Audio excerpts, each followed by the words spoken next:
Ndërkohë që kryeministri Edi Rama vazhdon demagogjin me deklarata për gjoja ndalimin e përfitimit të aseteve publike nga pjesëtarë të pushtetit e familjar të tyre, u firmos leje për koncesione energji elektrike në mijëra metër katror toka shtetërore dhënë falas, po me urdhër të tij, me rendvendime mbështetëse të përshpejtuara. Fakt që e dëshmon rasti i parkut fotovoltaik dhënë Amanta Xhafajt e Edition Baboçit, vajzës dhe dhëndrit e ish-ministrit Fatmir Xhafaj në ortakëri me Artan Sakon, ndërtuesin e pallatit të Linda Ramës. Pas lejes për parkun fotovoltaik Dion Energy me sipërfaqe 50.000 m2 tokë shtetërore në bregdetin e fshatit Topoj të Fierit dhe grabitjes së kësaj toke nëpërmjet hipotekimit të palikshëm, qeveria ka nisur procedurën e përshpejtuar për licencimin e prodhimit të energjisë. Më 17 shkurt 2026, kompania koncesionare Dion Energy paraqiti kërkesën numër 667 të protokollit të firmosur nga Edition Baboçi, dhëndri i Fatmir Xhafajt për licencën e prodhimit të energjisë. Në kohë rekord, brenda 8 ditësh kalendarike, drejtoria e licencimeve dhe autorizimeve trajtoi kërkesën e koncesionit të familjes Xhafaj dhe hartoi relacionin numër 667 fraksion 1 të protokollit datë 26 shkurt 2026, të cilin ia dorëzoi kryetarit të entit rregullator të energjisë Petrita Meti më 2 mars 2026. Brenda 4 ditëve kalendarike me procedurë shumë të përshpejtuar, kryetari Petrita Meti e miratoi formalisht në bordin e entit rregullator të energjisë me vendim numër 68 datë 2 mars, që është rasti i parë i trajtimit të kërkesave e vendimarrjes për licenca prodhimi energjie. Ligjet dhe vendimet e qeverisë për procedurat e licencimeve në prodhimin e energjisë nga parqet fotovoltaike përcaktojnë një zinxhir procedurash, fazash e dokumentacionit ndërministror e ndërinstitucional që minimalisht kërkojnë 4 muaj kohë, ndërsa bordi i entit rregullator të energjisë miratoi brenda 4 ditëve kalendarike vendimin për licencimin e parkut fotovoltaik bregdetar Dion Energy të vajzës së dhëndrit të Fatmir Xhafajt, si dhe Artan Sakos, ndërtuesit të pallatit të Linda Ramës, fakt që krijon dyshime se gjithë dokumentacioni është firmosur fiktivisht. Favoret e tjera për koncesionin e energjisë të familjes Xhafaj në bregdetin e Semanit. Sipërfaqja për projektin e parkut fotovoltaik të familjes së Fatmir Xhafajt është 35.245 m2 tokë shtetërore dhënë falas nga qeveria, ndërsa kryebashkiaku i Fierit Armando Subashi u ka dhënë 14.755 m2 tokë më tepër Buzdetit për të ndërtuar vila e pallatit në Bregdet. Kryeministri Edi Rama lejen e ndërtimit e ka dhënë në datën 25 shtator 2024 me vendim numër 55, por pas një viti, më 25 shtator 2025, ka nxjerr vendimin numër 65 për miratim të lejes me kusht pa vendosur asnjë kusht. Më 6 prill 2023, rreth 30 muaj para dhënies së lejes së ndërtimit nga Këshilli Kombëtar i Territorit, ortakët Xhafaj e Sako kanë nënshkruar me drejtorinë e koncesioneve në Ministrinë e Infrastrukturë Energjisë kontratën për ndërtimin e parkut fotovoltaik në bregdetin e Semanit. Mbi 3 vite para lejes së ndërtimit, më 28 qershor 2022, nënshkruan marrëveshje numër 6359 fraksion 2 me OSHEN për linjën e furnizimit me energji elektrike të zonës së parkut fotovoltaik me vendim ndikimi në mjedis të datës 13 nëntor 2024, rreth një vit para daljes së lejes. Agjencia Kombëtare e Mjedisit i pajisi me leje mjedisore për ndërtimin e parkut fotovoltaik në Bregdet me raportin sikur nuk dëmton mjedisin. Kështu veprohet kur përfituesit janë familjarë e klientë afër të kupolës së pushtetit.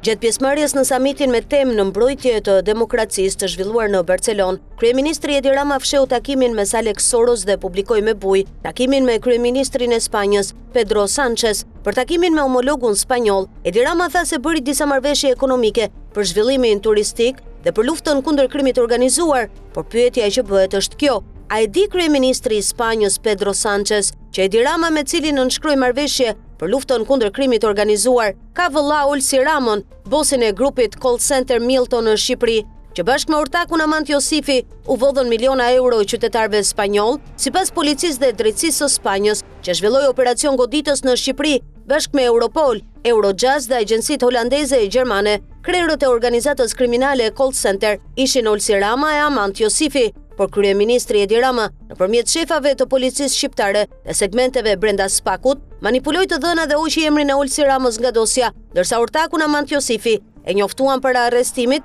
dhe ndihmuan të arratisej me charter në Dubai. Për të hequr emrin e Olsi Ramës nga dosja spanjolle dhe për ta shpëtuar nga prangosja, kryeministri Edi Rama loboi me qarqe të fuqishme oligarkike, ekonomiko-financiare në policinë dhe drejtësinë spanjolle. Lëvizjet e Edi Ramës për të shpëtuar vëllain i vërteton informacioni me numër kodifikimi MD 223 ALC6, dërguar në fillim të muajit shkurt 2024 nga Agjencia Spanjolle e Inteligjencës CNI, në Agjencitë Ligjzbatuese të Shqipërisë dhe në BKH SPAK si partner të këtij hetimi. Në atë informacion, thuhet se Edi Rama me 3 biznesmen nga Emiratet Arabe gjatë vizitës së tij në panajirin e turizmit Fitur me 23-24 janar 2024 në Madrid, ka negociuar në segmente vendimmarrëse hetimore të Spanjës për të hequr emrin e Olsi Ramës nga dosja call center.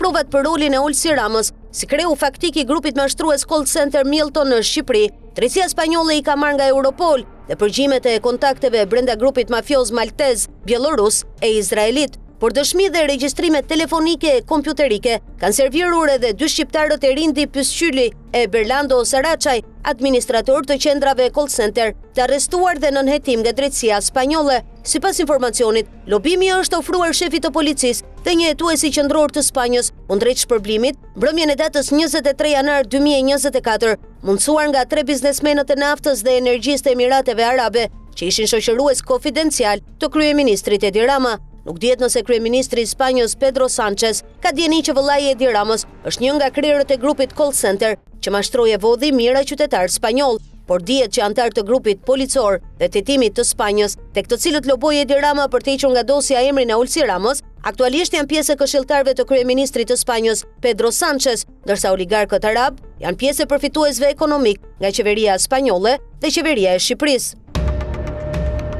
Titullari i dytë ekzekutiv në KQZ pas kryetarit Ilirian Celibashi, në postin sekretari i përgjithshëm do të jetë Enea Hoti, i përdorur nga Angela Gaçi dhe Bledi Çuçi, si kusari i fondeve në Ministrinë e Pushtetit Lokal, në Ministrinë e Bujqësisë dhe në Ministrinë e Brendshme. Gjatë 13 viteve pushtet të PS-s, Enea Hoti ka qenë funksionar i lartë në poste kryekëshilltar, drejtori i përgjithshëm dhe sekretari i përgjithshëm në këto 3 ministri, nga që sipas tij ka kryer 4 universitete për jurist brenda 7 viteve në Poloni. Referuar formularit për të dhënat personale të shkollimit, Enea Hoti ka deklaruar se në vitet 96-97, pra gjatë një viti, ka kryer studimet e larta dhe është diplomuar jurist në qytetin Lodz, 120 km larg Varshavës, duke deklaruar vetëm vendqëndrimin dom Studenta 14, rruga Jana Matejki, pa deklaruar emër universiteti. Jemi përballë mashtrimit të parë të Enea Hotit, pasi emërtimi dom Studenta 14 në qytetin Lodz është konvikt vetëm për ata që kryen kurse 3, 6 dhe 1 vjeçar për profesionet të ndryshme me kërkesë të kompanive private që i marrin si fuqi punëtore. Gjithashtu Enea Hoti ka deklaruar se në vitet 97-2003 ka kryer studimet në 3 universitete të tjerë për jurist, po në Poloni, duke deklaruar përsëri vetëm emra konviktesh, konkretisht Dom Studenta Sabinki, rruga Pavarësia 147, Dom Studenta nr. 3, rruga Konarskiego 3 në Rogas Varshavë dhe konvikti Dom Studenta nr. 4, rruga Zamenhofa 10 Varshavë. Enea Hoti, që ka qenë në 5 poste të larta shtetërore, si drejtori i përgjithshëm e sekretari i përgjithshëm në 3 ministri në Shqipëri, ndërsa tani do të katapultohet sekretari i përgjithshëm në KQZ, nuk deklaron në cilat universitete ka studiuar për jurist gjatë 7 viteve në Poloni. Në dosjen e tij personale në drejtoritë dhe ministrit ku ka qenë funksionar i lartë, Enea Hoti ka të shënuar arsim i lartë ndërkombëtar për jurist, por nuk ka diplome dokumente shoqëruese për studimet që thotë se ka kryer. Prej 22 vitesh në detyrat e larta qeveritare në Shqipëri, emri i Enea Hotit nuk figuron as në databazën e diplomave të huaja, të njohura dhe ekuivalentuara në Ministrinë e Arsimit në Shqipëri. Në dosjen personale duhet të jetë diploma edhe nga universiteti në shtetin e huaj, ekuivalente me diplomën që vërteton përfundimin e studimeve dhe listën e notave të pajisur me vula postile të notarizuar dhe përkthyer në gjuhën shqipe nga përkthyes të licencuar në Shqipëri ose në Poloni. Këto dokumente Enea Hoti nuk i ka në dosje, por prej lidhjeve me Angela Gaçin e Bledi Çuçin vazhdon të emërohet në detyrat e larta shtetërore, vetëm me një deklarim verbal sikur është diplomuar jurist jashtë Shqipërisë.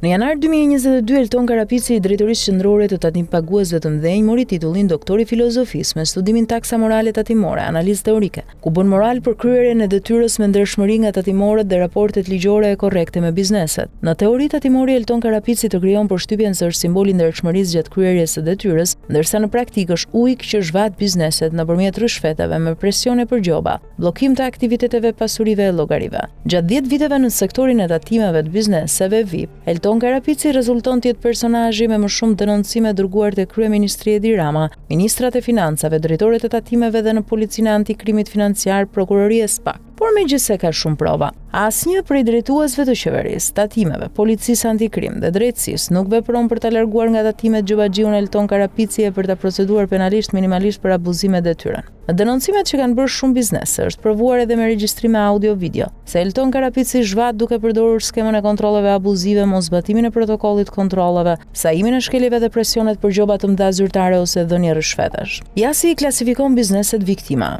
Elton Karapisi ka lista me kategori biznesesh viktima që i zhvat sistematikisht prej 10 vitesh. Bizneset që e kanë praktik shkeljen e ligjit ku Karapisi merr pagesa fikse mujore ilegale, bizneset të cilat janë në rregull me detyrimet fiskale, por ai usajon probleme fiktive dhe i kërcënon me bllokime, ndërsa ata për të evituar pengesat, streset nga kontrollet e të zgjatura dhe të lashet e kota, detyrohen të japin pagesa për të hequr qafa. Bizneset që ai gjurmon për t'i kapur në gabime dhe bizneset pa licencë ato që i favorizon klientelisht me shtyrje detyrimesh e hartim raportesh kontrolli false sikur janë në rregull, nga të cilët merr rishfete që shkojnë minimalisht 10.000 euro. Për të realizuar këtë skema, Elton Karapisi përdor vartës të besuar, njëri prej tyre me mbiemrin Qendro, për të cilët do të flasim në vijim. Por përdor edhe vjerin Sabri Shera, pronari i firmës ndërtuese AA Konstruksion SHPK, i arrestuar në vitin 2019, shoqëruar proceduar penalisht në korrik 2023 dhe arrestuar përsëri më 8 shkurt 2024. Në të treja herët për mashtrim me shitje apartamentesh disa herë. Skema Karapisi e zhvatjes së bizneseve. Skema e zhvatjes fillon me piketimin e bizneseve viktima, dërgimin e kontrollit, instruktimin e inspektorëve që të krijojnë situata me ngatrim dokumentesh. Dhe pasi fikin kamerat personale GPS, negociojnë për të lënë hapur aktet e kontrolleve, shoqëruar me këshillën që të takohen me shefin Elton Karapisi, si të vetmin që i shpëton ose të bëjnë gjëmën nëse nuk japin rishfet. Pas kësaj skeme futen në lojë vjerri i tij ndërtues, mashtrues dhe personat besuar në rolin e negociatorëve që bëjnë ujdi favorizimesh kundrejt pagesave nëndor, që përfundojnë në duart e tatimorit Elton Karapisi, të cilin nuk po e godet asnjë institucion ligjzbatues. Këto pyetje si indicie për hetim nga spaku. A ka tatimori Elton Karapisi biznese të regjistruara në emër të familjarëve dhe biznese me aktivitete ortakëri ilegale në emër të personave të besuar? A ka pasuri të paluajtshme në Tiranë, Durrës, Imar, Vlorë, Sarandë dhe Shëngjin? A ka fshirur milionat që u ka zhvatur bizneseve duke i pastruar në biznesin e ndërtimit të vjerit Sabri Shera në emër të bashkëshortes Adela Karapisi Shera e familjarëve të tjerë të tyre? Çfarë lidhje interesash ka krijuar Elton Karapisi me familjarët e ministrit financave Petrit Malaj dhe me familjarët e drejtorit përgjithshëm të tatimeve Ilir Binaj, që po e lejojnë vartësin Elton Karapisi të zhvasë bizneset? 28 shqiptar kanë rënë sot në prangat e antimafjes së Trentos në kuadër të operacionit Daku, i cili filloi në vitin 2023. I gjithë operacioni filloi pasi u dokumentuan mbi 150 incidente të trafikut të drogës, përmes mbikëqyrjeve, pamjeve video dhe fotografive. Të dyshuarit ishin ngritur një sistem komunikimi për të shmangur përgjimin përmes llogarive fiktive, bisedave të koduara dhe platformave të mediave sociale. Në total janë sekuestruar mbi 60 kg drogë llojit kokainë, hashash dhe heroina apo kanabis. Janë kapur gjithashtu rreth 80.000 euro cash, armë dhe materiale të tjera si prova me vlerë. Organizata përdorte gjuhë të koduar, shpesh edhe nofkën në shqip Daku, ku kontingjentët të rrisnin njëri tjetrin. Janë kryer përgjime ambientale dhe telefonike, gjithashtu dekriptuar biseda të ndryshme në platforma, rrjetet sociale dhe telefona. Organizata mësohet se përbëhen nga 5 celula, kurse kokaina pas Amerikës Latine, ku përzgjidhej cilësia më e mirë, vinte nëpërmjet Belgjikës dhe Spanjës kryesisht. Droga fshihej në fundet të dy të ndërtuara posaçërisht në mjetet transporti. Si funksiononte grupi? Grupi përdorte metoda të sofistikuara për të shmangur hetimet, përfshirë numra telefoni fiktiv, platforma sociale dhe komunikime të koduara përmes kanaleve VoIP, automjete të modifikuara për transport droge dhe ambiente të fshehura për ruajtje, përpunim dhe shpërndarje. Hetimet identifikuan jo vetëm drejtuesit, por edhe bashkëpunëtorët, përfshirë furnitorët, magazinierët, shpërndarës dhe korrier që transportonin kokainë nga Belgjika dhe Spanja drejt Italisë. Shpesh me ngarkesa prej 10 deri në 15 kg të fshehura në automjete me vende të posaçme. Rrjeti funksiononte sipas një zinxhiri të plot furnizimi, nga sigurimi i drogës jashtë vendit, transporti, magazinimi dhe deri te shpërndarja me shumicë dhe pakicë. Përveç bërthamës kryesore, vepronin edhe 5 grupe të tjera territoriale. Njëri prej tyre siguronte kokainë me cilësi të lartë fal kontakteve direkte me importues në Amerikën e Jugut, me përqindje të lartë të substancës aktive deri në 80%. Një tjetër grup i përbërë nga të rinj merrej me shpërndarje në nivel lokal. Një grup i tretë me bazë në Merano furnizohej nga Spanja dhe mbështeste grupin kryesor në periudha mungese. Drejtuesi i tij u arratis në Barcelonë pas arrestimeve të para. Një grup tjetër merrej me furnizimin e marijuanës nga Lombardia, ndërsa grupi i fundit përbëhej nga të rinj në Bolzano, shpërndante kokainë dhe hashash në doza të vogla. Ky grup përdorte edhe armë për të mbledhur borxhet nga klientët problematik. Gjatë një kontrolli policor u sekuestrua edhe një pistolet gjysmë automatike. Në kuadër të operacionit të koduar Ghost Call i finalizuar nga policia e shtetit pas një hetimi 2 vjeçar në bashkëpunim me autoritetet austriake dhe me mbështetjen e Europol, janë zbuluar dhe goditur disa baza të dyshuara për mashtrim kompjuterik përmes call centerave në Tiranë. Sipas vendimit të gjykatës, 3 prej këtyre bazave rezultojnë të kenë qenë objekt hetimi të veçantë, ndërsa në dokumentet e gjykatës përmendet edhe një element që lidhet me bashkëpunimin e operatorëve të komunikimeve elektronike. Në vendimin e gjykatës së Tiranës thuhet se kompania One Albania nuk ka bashkëpunuar në mënyrë të plotë me autoritetet ligjzbatuese, duke mos vënë në dispozicion të dhënat për përdoruesit e adresave IP që dyshohej se përdoreshin për aktivitete të paligjshme. Sipas të njëjtit dokument, policia i ka dërguar disa kërkesa zyrtare kompanisë, duke i kujtuar edhe përgjegjësinë penale në rast të mos bashkëpunimi. Gjithashtu bëhet e ditur se gjatë periudhës disa mujore, në të cilën mungoi përgjigje nga kompania, aktiviteti i dyshuar i call centerave ka vijuar, ndryshe nga operatorë të tjerë të cilët sipas vendimit kanë vënë në dispozicion listat e klientëve për autoritetet. One Albania rezulton të ketë refuzuar një veprim të tillë. Ndërkohë, nga operacioni Ghost Call janë zbuluar në total 12 ambiente të përshtatura për këtë veprimtari. Janë arrestuar 10 persona, ndërsa disa të tjerë janë shpallur në kërkim. Po ashtu janë sekuestruar mbi 891.000 euro cash, qindra pajisje elektronike dhe prova të tjera që dyshohet se lidhen me skemën e mashtrimit. Hetimet vijojnë për zbardhjen e kësaj veprimtarie të plotë dhe identifikimin e personave të tjerë të përfshirë. Në vijim theksohet se për shkak të përgjegjësisë pa plot nga kompania One Albania, autoritetet shqiptare kanë kërkuar informacione shtesë nga autoritetet austriake, të cilat më pas janë përcjell One Albania për të ndihmuar hetimin. Megjithatë, në një përgjigje të datës 19/12/2024, One Albania ka deklaruar se adresat IP në fjalë janë publike dhe se nuk disponojnë kapacitete për identifikimin konkret të përdoruesve pa pasur adresat IP fundore. Për këtë arsye, më 10/12/2024, autoritetet kanë dërguar një tjetër shkresë kompanisë, duke e paralajmëruar për pasojat penale në rast vonesash apo dhënie të pasaktë të informacionit. Gjithashtu përmendet se më datë 3-4 dhjetor 2024 është zhvilluar një takim mes autoriteteve shqiptare dhe austriake, ku është vendosur ngritja e një grupi të përbashkët hetimor. Në këtë kuadër janë vënë në dispozicion jo vetëm adresat IP që lidhen me One Albania, por edhe 3 adresa të tjera që i përkasin kompanive Upcom, Starnet dhe Cellcom.